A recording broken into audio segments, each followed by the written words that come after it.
Hi friends, ఎలా ఉన్నారు? బాగున్నారా? నేనైతే చాలా బాగున్నాను. మీతో ఒక చిన్న విషయం షేర్ చేసుకుందామని వచ్చాననమాట. ఏంటంటే ఆ విషయం, నిన్న పొద్దున నేను ఒక పెళ్ళికి వెళ్ళాను. పెళ్ళికి వెళ్తే అక్కడ జరిగిన సంఘటన అనమాట. పెళ్ళంతా అయిపోయింది, పెళ్లి పనులు అయిపోయినాయి, భోజనాలు అన్నీ అయిపోయినాయి అనమాట. అయిపోతేను ఇంకా అప్పగింతల కాడికి వచ్చారు. అప్పగింతల కాడికి వస్తేను ఇక అమ్మాయి తరపు వాళ్ళందరూ ఇక అమ్మాయి వెళ్ళిపోతుందనేది, అత్తగారింటికి వెళ్తుందని ఇంక అందరూ ఏడుస్తున్నారనమాట. ఏడుస్తుంటే అందరూ ప్రతి ఒక్కళ్ళు అమ్మాయి తరఫోళ్ళు ఏడుస్తుంటే కాస్త నాకు కూడా కొంచెం బాధ అనిపించింది.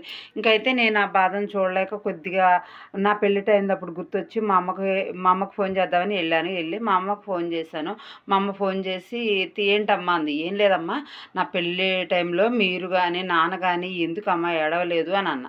అంటేను మా అమ్మ అంది, కాసేపు ఆలోచించి నీకో విషయం చెప్తానమ్మా అంది. ఏంటమ్మా అంటేను, ఏం లేదమ్మా, మనల్ని రోజు టార్చర్ పెట్టించేవాళ్ళు, ఏడిపించేవాళ్ళు మన నుంచి వెళ్ళిపోతుంటే నీకు ఎలా ఉంటుందని అడిగింది.